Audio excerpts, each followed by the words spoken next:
या देवी सर्वभूतेषु मा स्कन्दमातारूपेण संस्थिता नमस्तस्यै नमस्तस्यै नमस्तस्यै नमो नमः।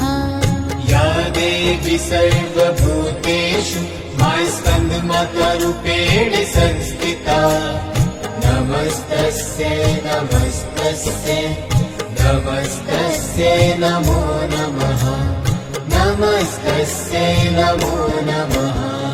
या देवी सर्वभूतेषु मा स्कन्दमातारूपेण संस्थिता नमस्तस्यै नमस्तस्यै नमस्तस्यै नमो नमः।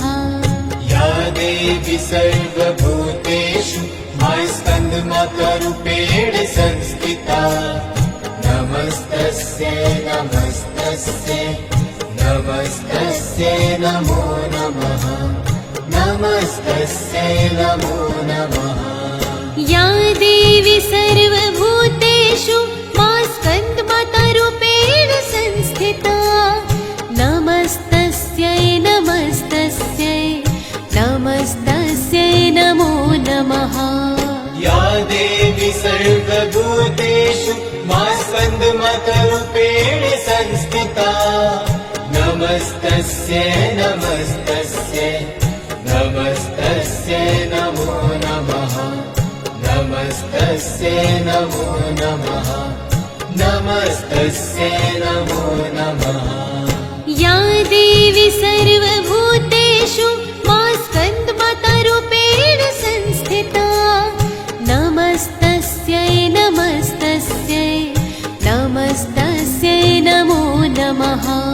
या देवी सर्वभूतेषु मा स्कन्दमातारूपेण संस्थिता नमस्तस्यै नमस्तस्यै नमस्तस्यै नमो नमः नमस्तस्यै नमो नमः नमस्तस्यै नमो नमः। या देवी सर्वभूतेषु मा स्कन्दमातारूपेण संस्थिता नमस्तस्यै नमस्तस्यै नमस्तस्यै नमो नमः। या देवी सर्वभूतेषु मा स्कन्दमातारूपेण संस्थिता नमस्तस्यै नमस्तस्यै नमस्तस्यै नमो नमः नमस्तस्यै नमो नमः। या देवी सर्वभूतेषु मा स्कन्दमातारूपेण संस्थिता नमस्तस्यै नमस्तस्यै नमस्तस्यै नमो नमः।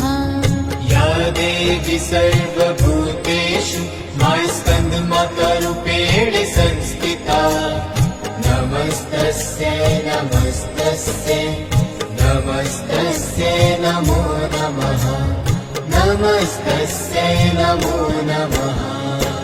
आइए भक्तों, आज नवरात्रि का 5वां दिन है। इस दिन दुर्गा जी के 5वें स्वरूप मां स्कंद माता की पूजा और अर्चना की जाती है। स्कंद शिव और पार्वती के दूसरे और षडानन यानी 6 मुख वाले पुत्र कार्तिकेय का नाम है। स्कंद की मां होने के कारण ही इनका नाम स्कंद माता पड़ा। माना जाता है कि दुर्गा मां का यह रूप अपने भक्तों की सभी मनोकामनाओं की पूर्ति करता है और उन्हें मोक्ष का मार्ग दिखाता है। मां के इस रूप की 4 भुजाएं हैं और इन्होंने अपनी दाएं तरफ की ऊपर वाली भुजा से स्कंद अर्थात कार्तिकेय को पकड़ा हुआ है और इसी तरफ वाली निचली भुजा के हाथ में कमल का फूल है। बाईं ओर की ऊपर वाली भुजा में वरद मुद्रा है और नीचे दूसरा श्वेत कमल का फूल है। सिंह इनका वाहन है क्योंकि यह सूर्य मंडल की अधिष्ठात्री देवी हैं।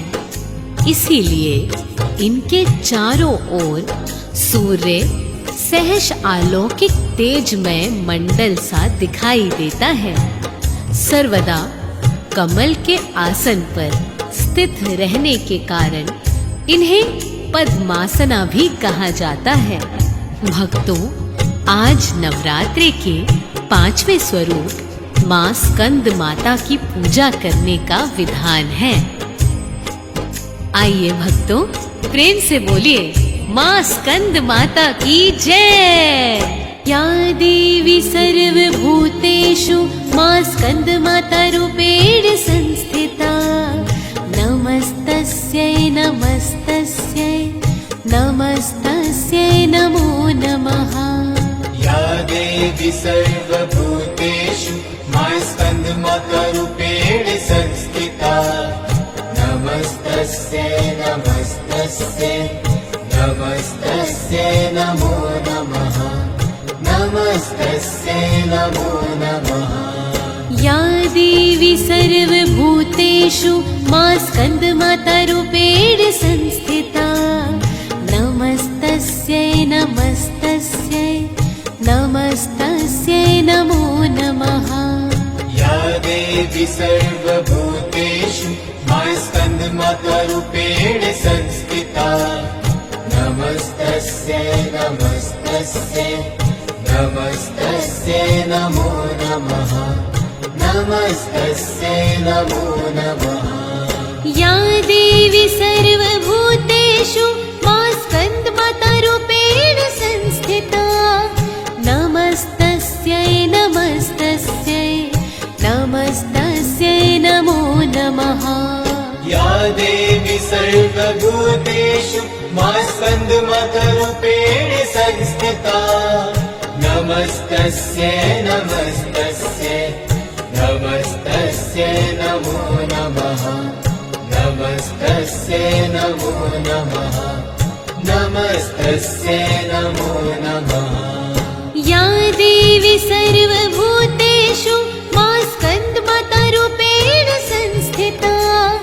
नमस्तस्यै नमस्तस्यै नमस्तस्यै नमो नमः। या देवी सर्वभूतेषु मां स्कंद माता रूपेण संस्थिता। नमस्तस्यै नमस्तस्यै नमस्तस्यै नमो नमः। नमस्तस्यै नमो नमः। नमस्तस्यै नमो नमः।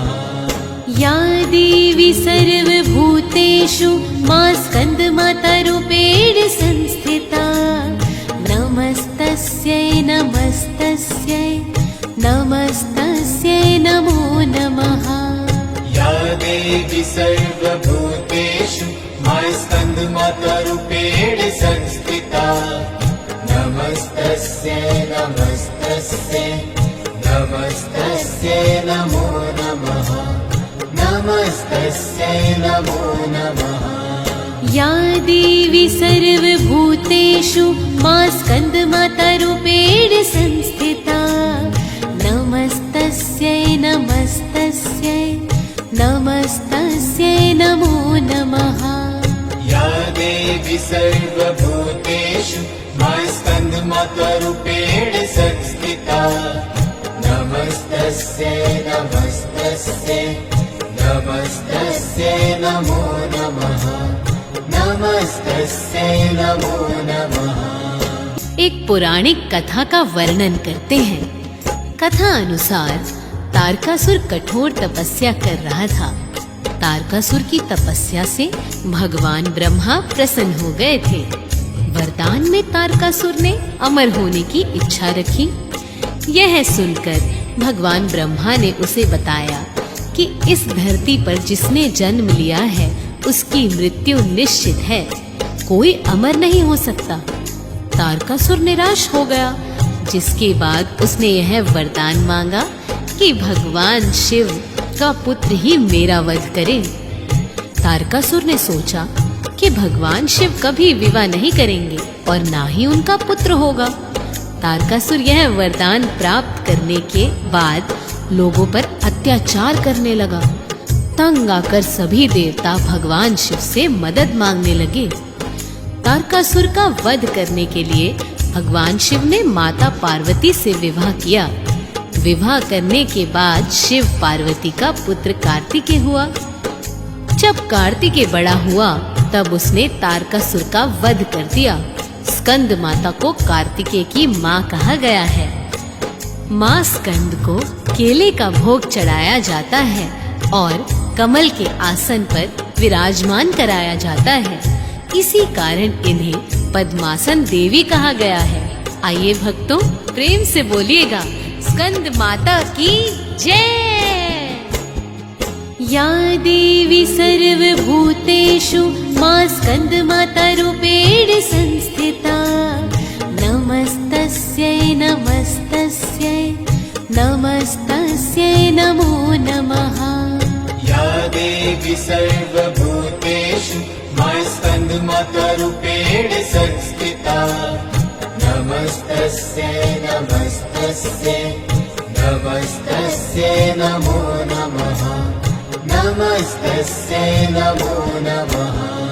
या देवी सर्वभूतेषु मां स्कंद माता रूपेण संस्थिता।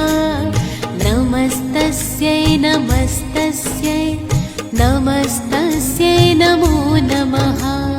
या देवी सर्वभूतेषु मां स्कंद माता रूपेण संस्थिता। नमस्तस्यै नमस्तस्यै नमस्तस्यै नमो नमः। नमस्तस्यै नमो नमः।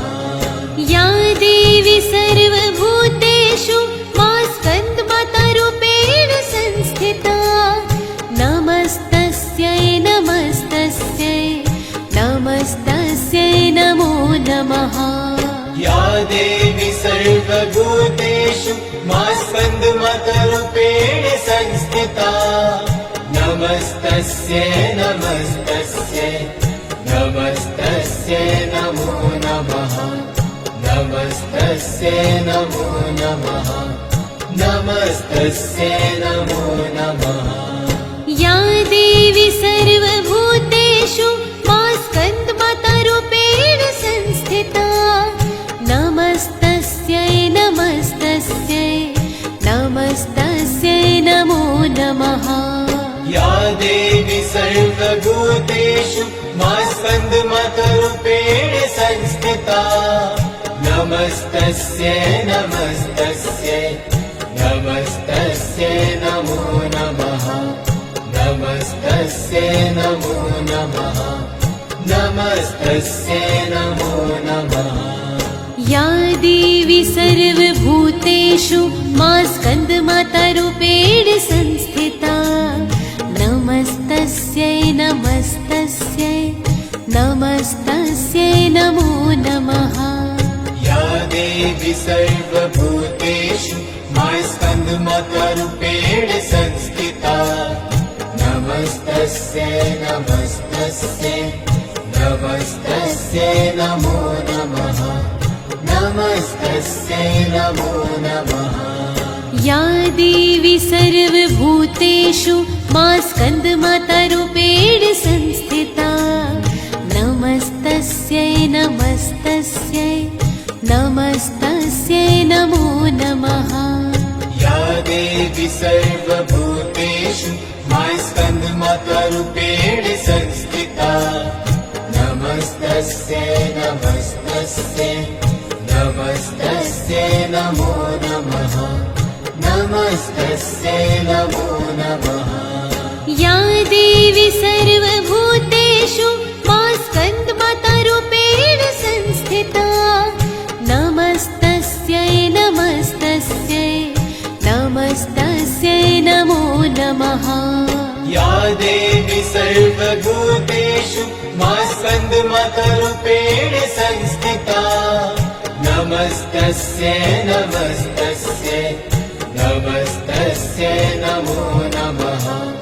नमस्तस्यै नमो नमः। नमस्तस्यै नमो नमः।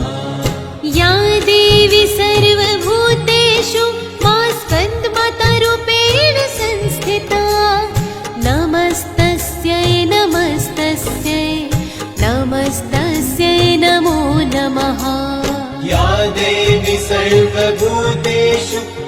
स्कन्दमातरूपेण संस्थिता नमस्तस्यै नमस्तस्यै नमस्तस्यै नमो नमः नमस्तस्यै नमो नमः नमस्तस्यै नमो नमः या देवी सर्वभूतेषु मा स्कन्दमातारूपेण संस्थिता नमस्तस्यै नमस्तस्यै नमस्तस्यै नमो नमः या देवी सर्वभूतेषु मा स्कन्दमातारूपेण संस्थिता नमस्तस्यै नमस्तस्यै नमस्तस्यै नमो नमः नमस्तस्यै नमो नमः या देवी सर्वभूतेषु मा स्कन्दमातारूपेण संस्थिता नमस्तस्यै नमस्तस्यै नमस्तस्यै नमो नमः या देवी सर्वभूतेषु मा स्कन्दमातारूपेण संस्थिता नमस्तस्यै नमस्तस्यै नमस्तस्यै नमो नमः नमस्तस्यै नमो नमः